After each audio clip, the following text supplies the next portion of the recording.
India गठबंधन का breakup अगर आप देखते हैं तो यहाँ पर भी इंडिया गठबंधन में आरजेडी काफ़ी ज़्यादा लीड लेकर बाकी पार्टियों से आगे चल रही है। अगर पूरा आंकड़ा अगर हम देखें इंडिया गठबंधन का तो यहाँ पर आरजेडी 55 सीटों पर आगे है। टोटल 63 में से महज 7 सीटों पर कांग्रेस पार्टी आगे है। लेफ्ट पार्टी सिर्फ 1 सीट पर आगे है। वीआईपी जो कि मुकेश सैनी की पार्टी है उसका अभी तक खाता खुलता हुआ नजर नहीं आ रहा है और बाकी पार्टी का भी नहीं। अदर्स में जन स्वराज पार्टी प्रशांत किशोर की 5 सीटों पर आगे है। एआईएमआईएम 2 सीटों पर आगे है, बाकी आगे नहीं है। ये ताज़ा हालात हैं। हमारे साथ हमारे सहयोगी नवीन जुड़ चुके हैं। ताज़ा हालात क्या हैं? 1 घंटा हो चुका है, वक्त काउंटिंग शुरू हुए अभी तक ये कहा जा रहा है कि ये एक डाक मतपत्रों की गिनती होती है शुरुआत के 1-1.5 घंटे तक। उसके बाद असली ईवीएम खुलती हैं और फिर नतीजे वहाँ पर आते हैं और जो रुझान आते हैं वो बरकरार रहते हैं। नवीन, अभी तक के जो रुझान आप यहाँ पर देख रहे हैं, आप कैसे देख रहे हैं? इंडिया एनडीए जैसा कि एग्जिट पोल कह रहे थे ठीक उसी लाइन पर जाते हुए नजर आ रहे हैं अभी तक? जी बिल्कुल, अभी तक वैसे ही रुझान दिखाई दे रहे हैं और अभी हमें थोड़ा सा वेट करना पड़ेगा क्योंकि अभी पोस्टल बैलेट की ये गिनती है और इसके बाद जो है ईवीएम खुलना भी शुरू हुए हैं। शुरुआती जो रुझान है उनके अंदर ज़रूर एनडीए को बढ़त दिखाई दे रही है, लेकिन अभी थोड़ा सा वेट करना होगा, मुझे ऐसा लगता है, क्योंकि पोस्टल बैलेट की गिनती से हम किसी भी निर्णय पर नहीं पहुंच सकते। मैं देख रहा हूं कई और जो अपडेट्स हमारे पास आ रहे हैं उसमें आंकड़े थोड़े से बदले हुए भी दिखाई दे रहे हैं, लेकिन जो एग्जिट पोल के नतीजे थे उसके मुताबिक आंकड़े जो अभी स्क्रीन पे दिख रहे हैं बिल्कुल वैसे ही है और यही स्थिति अगर अगले 1.5 घंटे तक बनी रही तो 10 साढ़े 10 तक नवीन जी बिल्कुल बनी रहती है, यही बनी रहती है तो फिर ऐसा लगता है कि नीतीश कुमार फिर वापसी कर रहे हैं।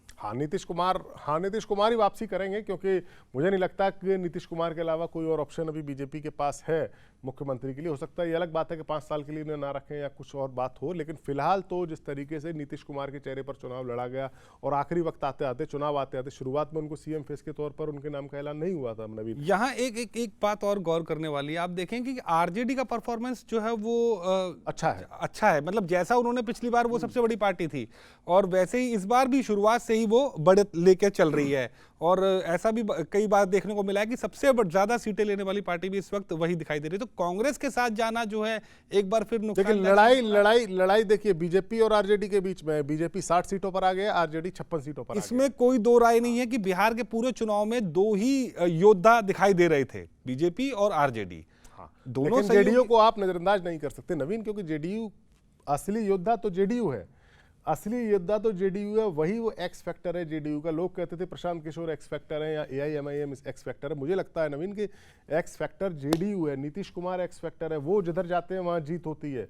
नीतीश कुमार की खुद की, आप देखिए बिहार एक ऐसा स्टेट है जहाँ कास्ट बेस्ड पॉलिटिक्स काफ़ी ज़्यादा होती है। पूरे देश में ही होती है, यूपी में भी होती है, ऐसी बात नहीं है, लेकिन बिहार में उसकी चर्चा ज़्यादा होती है, पहली बात। दूसरी बात, हाल ही में बिहार में जाति सर्वे भी हुआ था, तो कई जगह के स्टेट्स के बारे में लोग कहते हैं कि भाई जाति जनगणना तो 1931 के बाद हुई नहीं, तो आपको कैसे पता कि कितनी जाति किसकी है ना? तो वो सर्वे जो आया उसको लेकर के यहाँ तो सर्वे हुआ, तो यहाँ नहीं, यहाँ तो सर्वे हो चुका है, तो यहाँ तो क्लियर कट है कि भाई किसकी जाति कितनी है।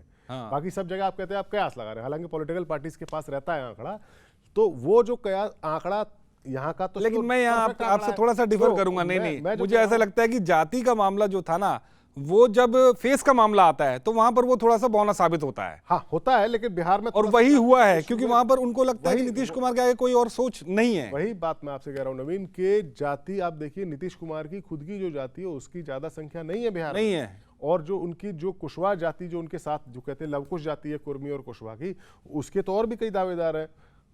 सम्राट चौधरी भी हैं या आप कह सकते हैं उपेंद्र कुशवाहा भी हैं। तो नीतीश कुमार की खुद की जाती है वो 3% 3.5% के आसपास, बिल्कुल वैसे ही जैसे राजस्थान में अशोक गहलोत है। लेकिन उसके बावजूद भी नीतीश कुमार का अपना एक वोट बैंक है, ईबीसी का वोट बैंक है, महादलित का वोट बैंक है, जिनके लिए नीतीश कुमार ने काम किया। महिलाओं का वोट बैंक है, जिसमें कि पहले शराबबंदी के तौर पर महिलाओं का एक वोट बैंक स्थापित हुआ, इसके बाद तो अब 10,000। लेकिन वो वोट बैंक सुमित, वो वोट बैंक जो है जब बराबर की सीटें बटी हैं दोनों गठबंधन के साथियों में, तो वो वोट बैंक दिखना भी तो चाहिए। वो वोट बैंक क्यों बीजेपी की तरफ दिखाई दे रहा है?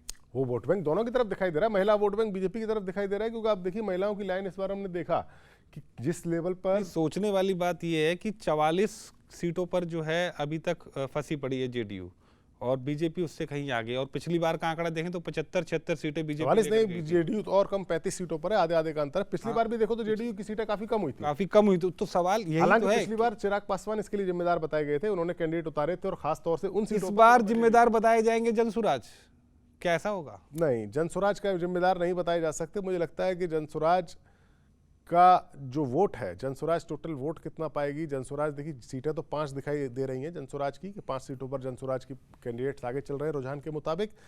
वोट शेयर मुझे लगता है जनसुराज का ठीक ठाक रहेगा पहली बार चुनाव लड़ने के हिसाब से, जिसकी वजह यह है कि जनसुराज सारी सीटों पर चुनाव लड़ रही है। जी जी जी, जनसुराज सारी कोई सीटों पार्टी पर ऐसी नहीं है जो सारी सीटों पर। सबसे ज्यादा मुझे लगता है कि आरजेडी है जो 140 के करीब सीटों पर चुनाव लड़ रही है, जो सबसे ज्यादा बड़ी पार्टी है चुनाव लड़ने के हिसाब से अगर हम देखते हैं। ऐसा लगता है कि 70 सीटों पर इस वक्त इंडिया गठबंधन आगे है और 99 सीटों पर एनडीए आगे है। और सीटों के अगर हम बंटवारे की बात करें, जो इस वक्त दिखाई दे रही है हमारे स्क्रीन पर, 60 सीटें बीजेपी के खाते में जाती हुई दिखाई दे रही हैं। और ये शुरुआती रुझान है। हम आपको बार बार ये बात बताएंगे कि ये शुरुआती रुझान है, ये नतीजे नहीं है, क्योंकि अभी नतीजे आने में थोड़ा समय है और अभी हमें थोड़ा सा 11:30 तक का कम से कम वेट करना पड़ेगा।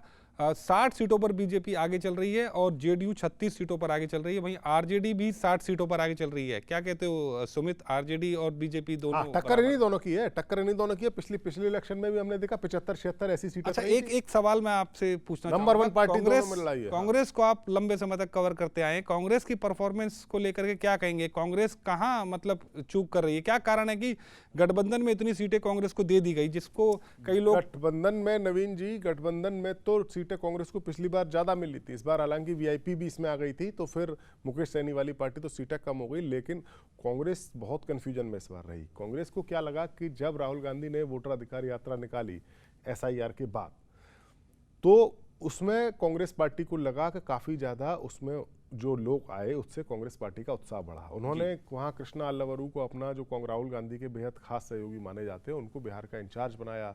अखिलेश सिंह जो कि कांग्रेस के अध्यक्ष रहते थे, उनको लालू यादव का करीबी माना जाता था, उनको हटाया गया, साइड किया गया।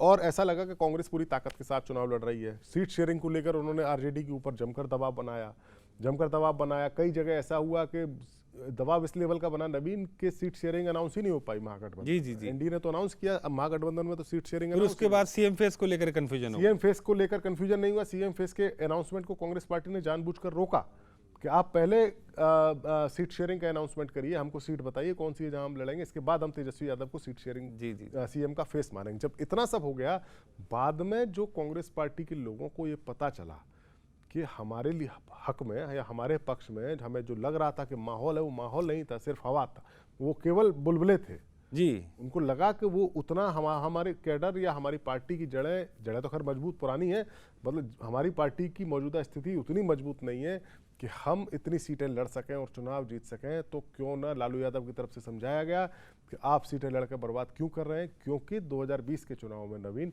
70 सीटों पर कांग्रेस लड़ी थी, महज 19 सीटें जीती थी।